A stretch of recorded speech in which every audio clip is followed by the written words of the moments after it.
The world remembers World War I as the war of mud and trenches, bodies frozen where they stood.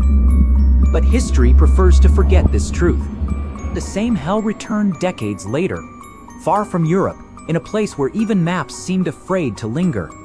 There were no trenches, no clear front lines, only water, mud, and air that killed from the inside. The Iran-Iraq War, 8 years, over 1 million dead, and many of them did not die from bullets. They died because the air itself became a weapon. Among all its battlefields, one place terrified even seasoned commanders: the Hawaii Marshes, a vast wetland stretching endlessly across the border. Water that never truly flowed, ground that never fully solidified. Anything swallowed by the marsh was never returned whole. Soldiers stationed there followed one unspoken rule: if you fall into the marsh, do not scream, because your screams will only guide others to the same grave.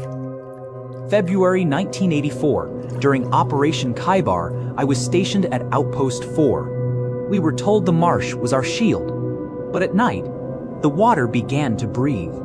It exhaled a smell that reminded us of rot and old blood. Sometimes we heard footsteps where no land existed. The splashes always stopped when we pointed our lights. The first man disappeared without a sound. His post was still warm.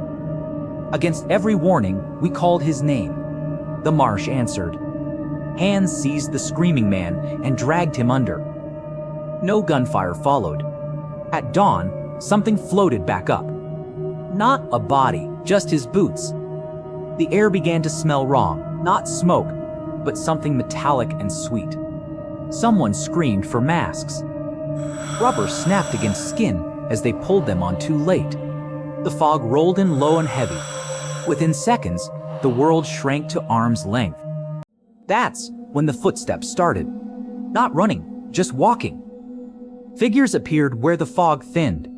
They wore uniforms older than the night itself. None of them were wearing gas masks.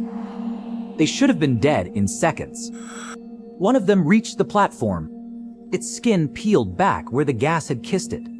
A leak fired without thinking. The bullets did not stop it. The light revealed its face. It was not a monster, it was a drowned soldier. They did not attack. They reached for the living. Then the marsh swallowed it. The gas began to whisper. It spoke with familiar voices. One of the men reached for his mask.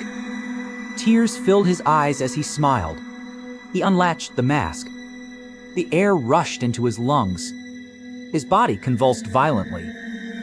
Foam spilled from his mouth as his eyes rolled white. For a moment, everything went quiet. Then more hands surfaced. Malik realized the outpost was already dead. Staying meant joining them. Malik ran. The marsh accepted him. He moved blindly through waist-deep mud. Behind him, the footsteps followed. The gas seeped through the cracks in his mask. His breath turned heavy, then wrong. Time slowed until each step felt eternal. Voices rose from the water, whispering names he did not know. Figures emerged in the fog, wearing uniforms from wars long forgotten. He did not walk. They drifted, carried by the swamp. Malik saw their wounds open across his own skin. Pain arrived without impact, and blood without reason. The swamp demanded a debt. It did not want his life, only his place among the dead. At dawn, the marsh was silent again. Only one more uniform now drifted beneath its surface. The war moved on. The land remembered.